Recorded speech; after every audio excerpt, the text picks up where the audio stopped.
대학을 나와서 얻을 수 있는 게 너무 없는 거. 그게 가장 큰 것 같아요.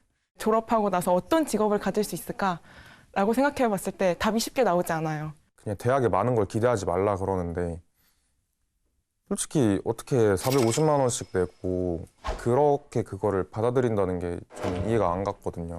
교수님들이 약간 날로 먹으시는, 학생들이 듣는지 관심도 없으시고. 단순히 교수님이 그냥 지식 쏟아내시고 자 이거 외워라 이거 시험에 나온다. 이게 대학 수업이 맞나라는 아쉬움이 있어서 등록금이 좀 아깝더라고요. 등록금 아깝죠. 수업만 봤을 때는 아까운 게 사실인 것 같습니다. 최근 4년간 서울 주요 대학의 자퇴율입니다.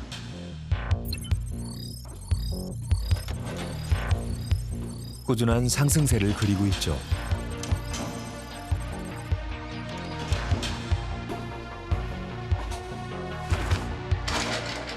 대학은 과연 이 위기를 극복할 수 있을까? 이 질문에 처음으로 말문을 연 교수가 있습니다. 경희대 후마니타스 칼리지라는 곳에서 공부하고 있는 김진애라고 합니다. 평어 쓰기는 2022학년도 2학기부터 썼습니다. 학생들과의 반말 수업으로 화제가 된 김진애 교수.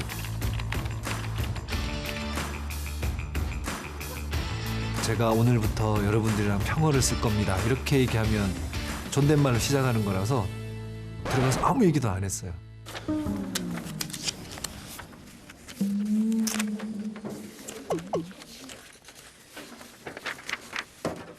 난생 처음 반말로 쓴 강의 계획서를 본 학생들의 반응은 어떨까요?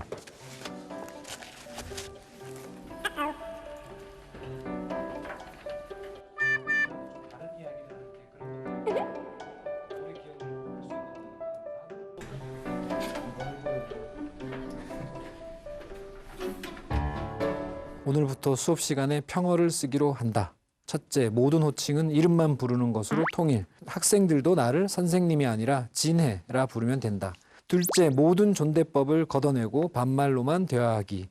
학생들은 나에게 숙제가 뭐야? 라 할 것이다. 이런 전면적 실험을 감당할 수 있을까? 나를 또라이로 여길지도 모르지. 괜찮겠어요? 평어 써도 되겠어? 네. 괜찮아? 오케이, 알았어. 진해. 앞으로 수업 잘 부탁해. 그래. 잘 하자. 파이팅. 진해. 좀 자연스럽게 해라. 진해 이러면 어떡해. 떨면서. 내일도 평화로 보내. 어떻게 하고 싶어? 내일도 그렇게 한번 해보자. 강의 끝난 다음에 어떻게 할래? 아예 학기 초에 딱 정해놓자고. 종강하고도 평어를 서로 쓰는 걸로. 오케이? 빨리 졸업해라. 저는 사실 처음에 평어를 쓰라고 했을 때 놀리려고 거짓말 하는 줄 알았어요. 솔직히 이게 얼마 못 갈 줄 알았어요. 왜냐면 이게 교수님 입장에서는 불편한 수업이니까. 출석부터 부르는데 유경 이렇게 불렀는데 네라고 대답을 하면 못 들은 척 하는 거예요, 지네가. 왔어? 라고 대답할 때까지 기다리는 거 보고 진짜 진심이구나. 평어를 쓴다고 하면서 기존의 강의식 방식을 그대로 유지하면 그거는 제가 그냥 반말로 수업하는 것밖에 안 되더라고요. 제가 이제 이야기해야 될 부분은 많이 줄이게 되고 의식적으로 질문을 만들게 되고 학생들끼리 어떻게 되나 한번 얘기를 서로 나눠봐라. 김진애 교수의 수업 시간.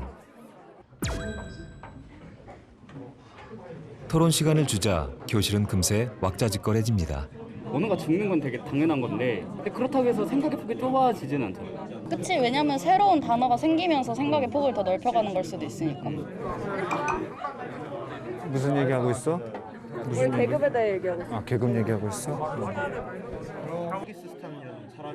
학생들은 선후배에 관계없이 반말로 토론을 하고 교수는 그들의 이야기를 듣습니다.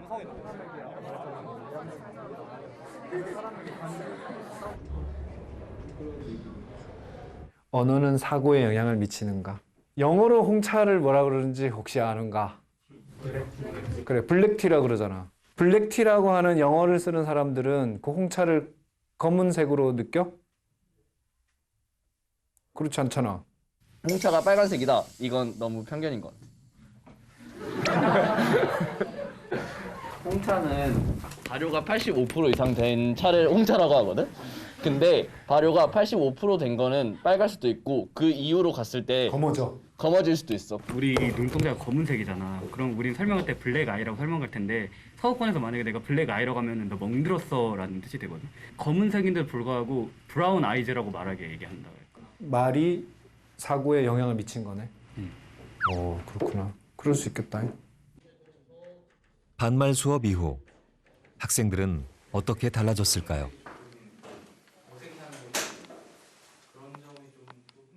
나는 진짜 충격이 컸던 게 나는 애초에 집에서도 다 존댓말 쓰거든. 그래서 우더른한테 그냥 평어로 대화를 해본 게 진짜 지네가 처음이었어.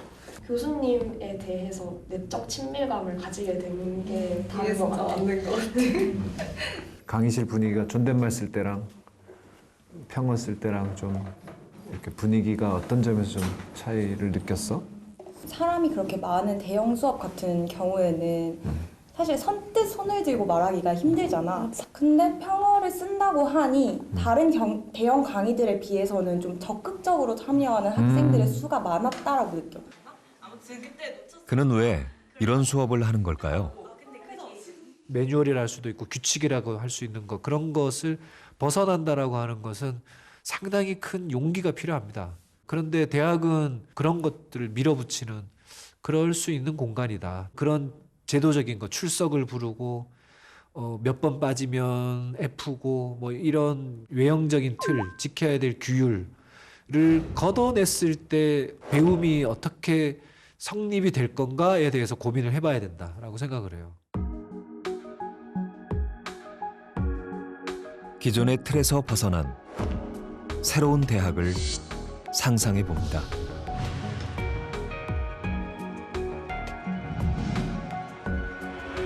만약 대학 강의실에서 교수가 사라진다면 어떤 일이 벌어질까요?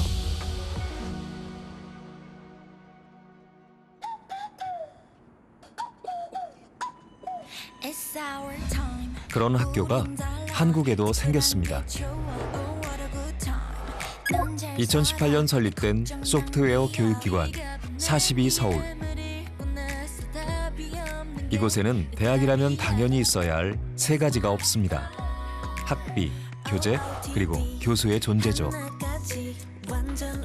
고등학교를 졸업한 성인이라면 온라인 테스트를 거쳐 누구나 지원할 수 있습니다.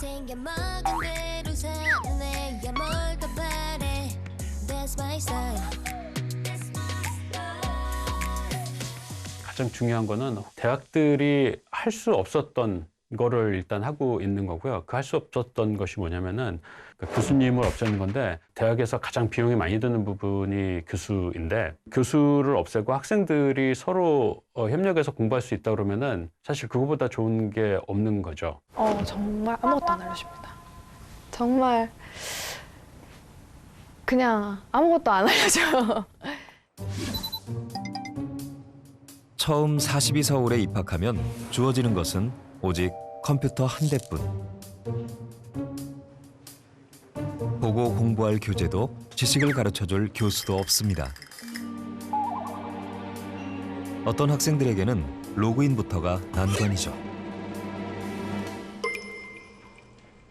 보이는 것은 오직 빈 바탕화면뿐. 좀 멘붕이에요. 그래요? 뭐 시키는 게 없고 그냥 공지사항을 보려 했는데 올라온 게 없어요.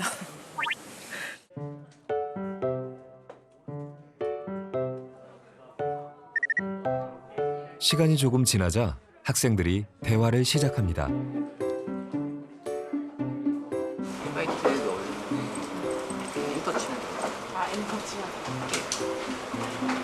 거기 찾았어. 엔터를 치면 인바이트래. 감사합니다.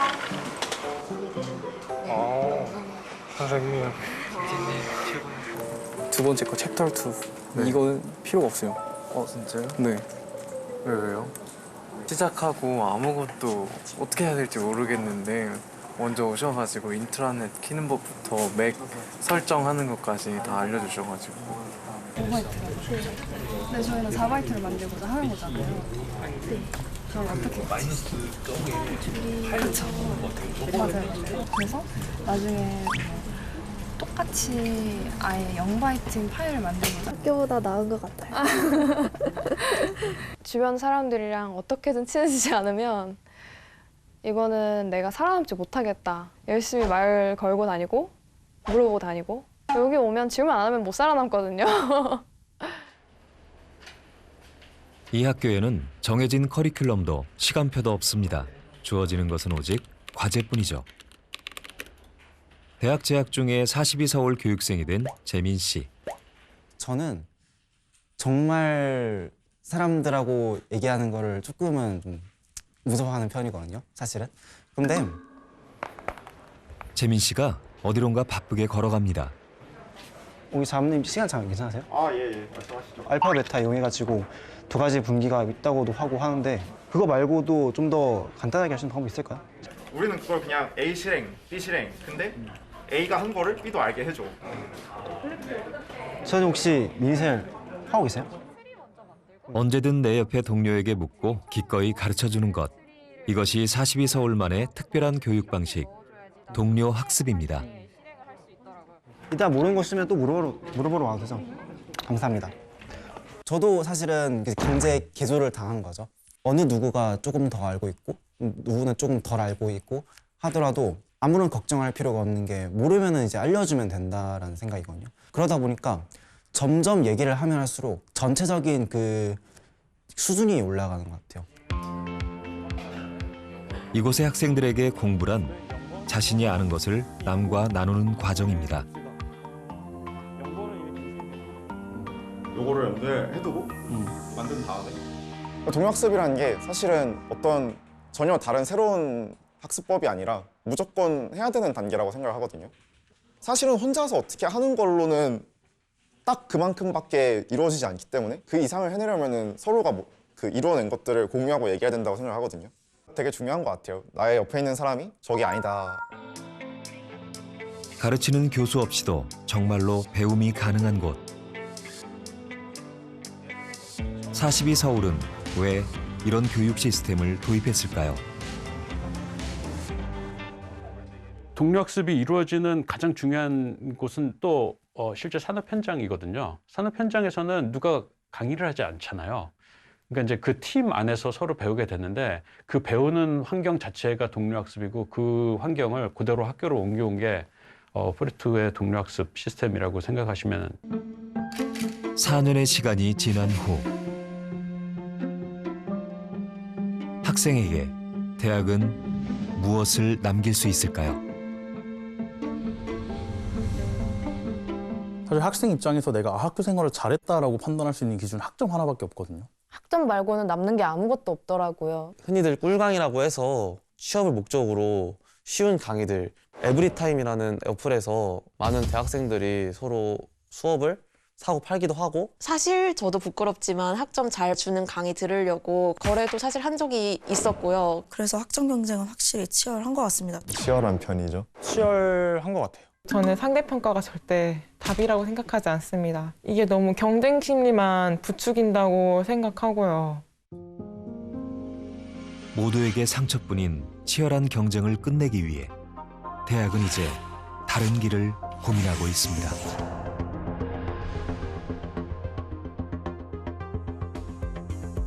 절대평가를 국내 의과대학 최초로 그때 도입을 했습니다. 우리 학생들에게는 등수를 매기지 않겠다. 국내 의대 최초로 오직 패스와 논패스만으로 성적을 매기는 연세의대. 그들이 학점을 없앤 이유가 궁금합니다. 내가 120등이 되는 순간 꼴찌다운 사람으로 바뀌어요. 0.5점, 1점에 따라서 그 등수가 매겨지면 얘는 80점짜리, 나는 75점짜리 이렇게 되는 거예요. 고등교육의 지성의 장에서 그 줄 세우기 할 필요 저는 없는 것 같습니다. 등수를 없앤 대학은 무엇으로 학생을 평가할까요? 제발 들리세요? 네. 가슴이 너무 아파요. 네, 환자 리더 밑깁입니다. 네, 제세동 진행하겠습니다. 다 떨어주세요. 하나, 둘, 셋, 쇼! 쇼 끝났습니다. 다시 컴프레스 진행해주세요. 학생들의 사소한 움직임 하나하나까지 교수는 놓치지 않고 꼼꼼히 기록합니다. 그냥 그 지식을 시험을 보라고 하거나 하면 의대생들 머리가 좋기 때문에 다 맞춰요. 다 맞추고 다 아는 것 같은데 실제 우리 의사가 하는 일이 지식을 외우고 말하는 게 아니잖아요. 그걸 실제 환자한테 적용하는 게 문제고. 심정지 원인이 뭐야? 사고가 났는데 일단 인페리어 임팍에 의한 거를 의심을 합니다. 근데 MI인 걸 알았으면 MI에 대한 초기 처치는 할 수 있어야지. 그걸 놓쳐서 환자가 죽은 거잖아요. 그러면 이제 그거에 대한 책임을 져야지. 단순 피드백이 아니거든요. 그러니까 너 이거 잘했어, 이거 잘못했어 이게 아니고 자기가 뭐가 부족했고 쟤는 뭘 잘하고 내가 이걸 개선해야겠구나를 다 하나씩 전달해 주는 거는 필요하다고 보거든요. 오늘 한 것 중에 모르는 부분이 여러분 인생의 의사 인생에 정말 단 한 번 딱 발목을 잡을 수 있어요. 여러분의 발목을 잡힌 게 문제가 아니야. 그로 인해서 그 환자가 나빠지잖아. 여러분이 무식하기 때문에. 동도 트지 않은 이른 새벽. 174차 방해교육위 회의를 시작하도록 하겠습니다. CDP 2023 임상 실습에서 가장 좀 바꿔야 되는 게 학생들 실시간 피드백하고 이제 평가를 그냥 무조건 패스를 받을 수 있다라고 하는 그런 인식을 갖게 되지는 않을지 좀 염려가 되거든요. 평가가 평상시에 촘촘하게 일어나고 그것들이 패스, 넌패스에 영향을 주기 때문에 상대 평가를 완전히 없애기까지 수백 번의 회의와 커리큘럼 수정의 과정이 있었습니다.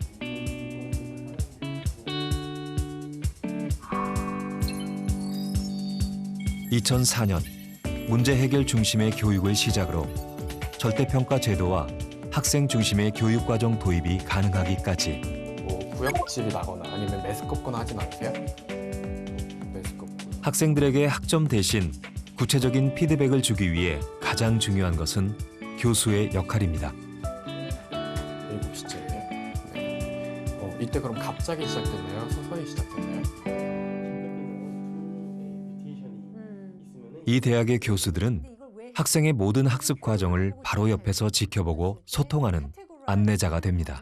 시험에 나오는 것만 중요한 건 아니거든. 네가 만약에 신장내과 의사를 할 수 있고 비뇨의학 의사를 할 수도 있잖아. 근데 했는데 데프니스가 왔는데 그냥 보청기 끼워주고 보내. 그건 좋은 의사가 아니지. 누구보다 치열한 입시 경쟁을 뚫고 의대에 입학한 학생들. 그들은 경쟁이 사라진 교육을 어떻게 받아들이고 있을까요?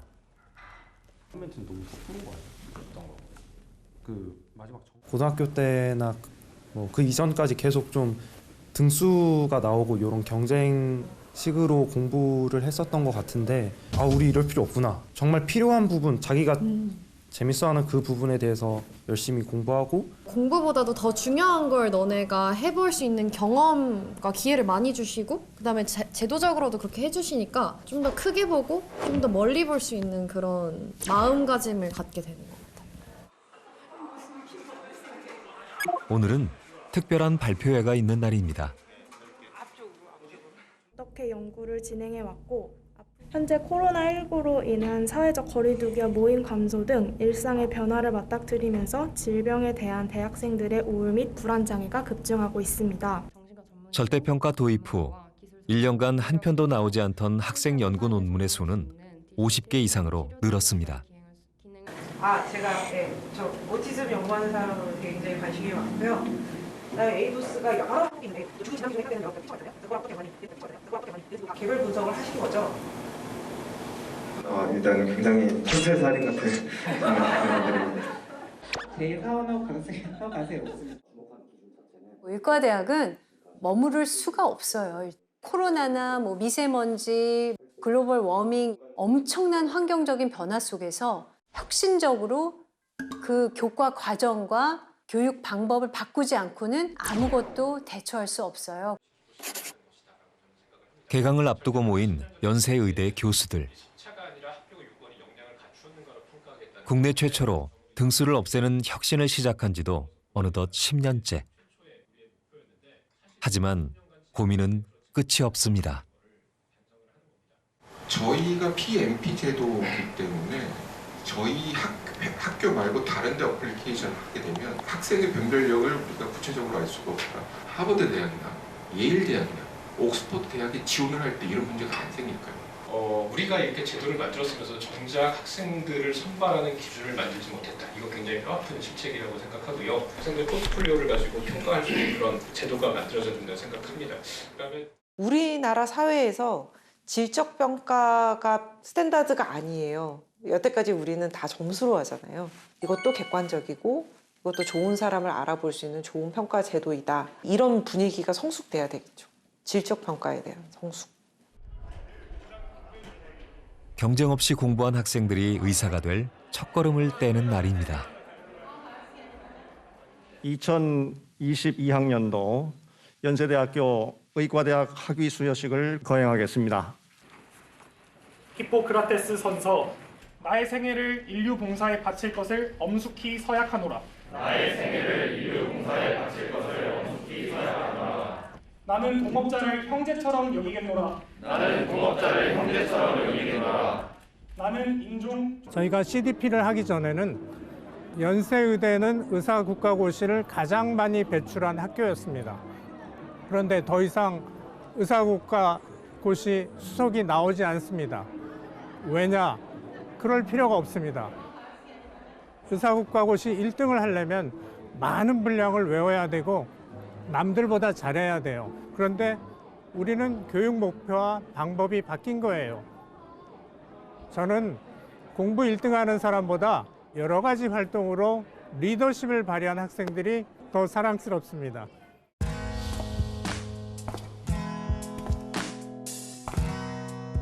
모두가 대학에 혁신이 필요하다고 말합니다.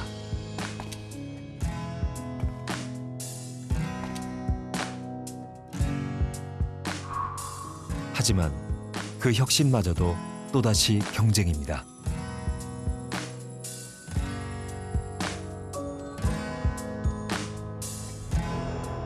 우리는 과연 무엇을 위해 대학을 바꾸려고 하는 걸까요?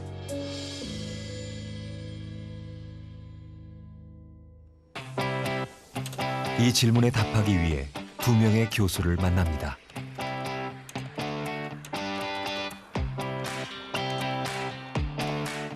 전공도, 나이도, 경력도 완전히 다른 두 교수. 저는 성균관대학교에서 데이터 사이언스와 사용자 경험을 주로 가르치고 있습니다. 저는 경희대에 온 지 올해로 13년째가 됩니다. 13년 동안 학생들 만나면서 무척 즐거웠습니다. 가르치는 과목은 전혀 다르지만 두 교수의 수업 방식은 사실 동일합니다.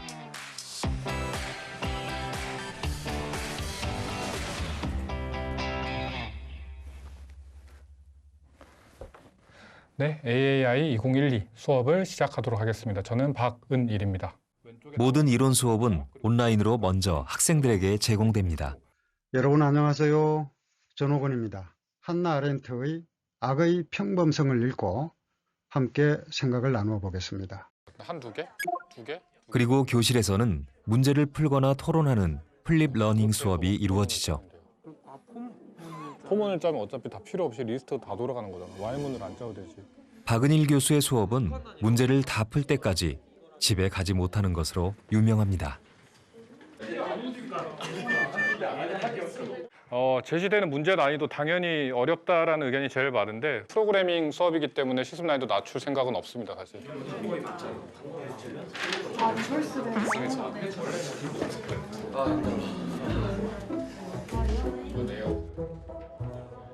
짧게는 4시간, 길게는 6시간까지 학생들은 주어진 문제를 풀고 교수와 조교들은 그 과정을 돕죠.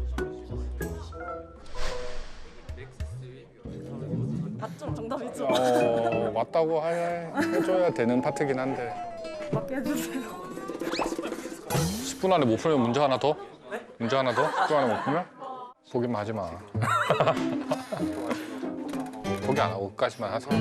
이런 수업 혹시 전에도 경험해 본 적 있어요?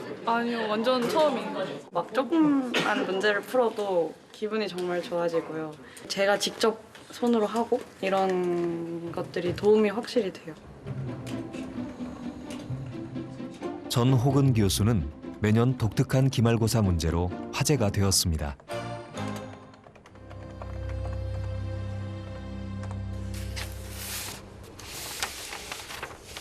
자, 여러분이 글 쓰면서 기억해야 할 사항은 단 한 가지뿐입니다.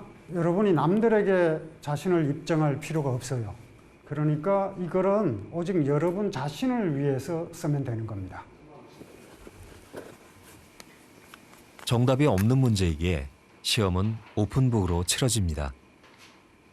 인터넷 검색을 하거나 미리 써온 답안지를 옮겨 적는 것도 허용됩니다.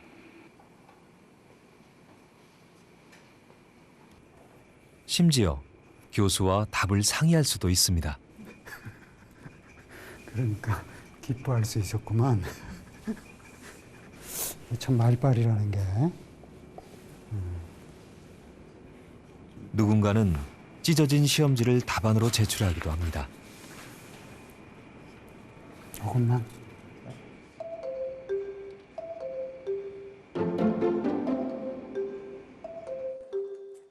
혁신이라 불리는 두 교수의 수업. 하지만 그 혁신의 이유는 조금 다릅니다. 산업체에서 필요한 문제를 해결하는데 학생들이 직접 참여를 해보고 실제 학생들이 산업 현장에 나갔을 때 문제 해결 능력을 좀 준비해서 나가자라는 배경이 깔려 있었습니다. 대학의 교양에서는 가장 큰 질문을 던질 수 있어야 한다고 생각하는데요. 근데 뭐 어떻게 살아야 하는가라는 질문은 그때만 가능합니다.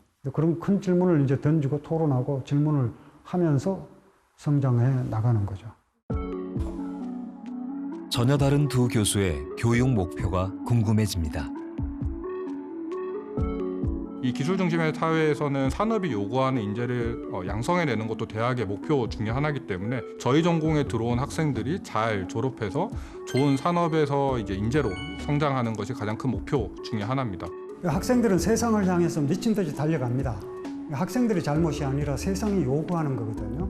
세상은 늘 우리를 기계 부품처럼 다루죠. 학생들이 그렇게 세상이 요구하는 방향으로 이제 달려갈 때 달려가는 학생들의 발목을 잠시 잡아서 넘어뜨리려고 합니다. 학문의 전당과 취업을 위한 디딤돌. 두 개의 목표 사이에서 학생들은 과연 어느 길을 선택하게 될까요? 자퇴를 결심하고 새로운 대학에 입학한 학생들에게 물었습니다. 대학 누릴 거 다 누리고 4학년 때 누가 취직시켜준다. 그러면은 제가 하고 싶은 공부 열심히 할 것 같아요. 직업 전문 학교처럼 애들을 키워내려고만 한다면 존재할 필요가 저는 있는지 모르겠어요, 솔직하게. 회사에 들어가서 더 좋은 인재가 되기 위해 하는 것이라기보다는 더 나은 사람이 되기 위해 가는 그런 마지막 관문? 과거의 대학? 좀 정말 전통적 의미의 대학? 그게 오히려 혁신이라는 말로 좀 되찾아줘야 될 것 같다고 느껴요. 고대 그리스에서처럼 야외에서 교수님이 서서 그날의 강의 주제, 토론 주제를 던져주고 학생들이 생각을 나눠보고 대학이 아무리 바뀌어도 기업이나 사회가 원하지 않는다고 하면 아무리 교육이 많이 바뀌더라도 달라지는 게 많을까라는 생각은 합니다. 대학은 변화의 길을 고민하고 있습니다. 그리고 이제 대학 바깥의 세상이 그 고민에 답할 시간입니다.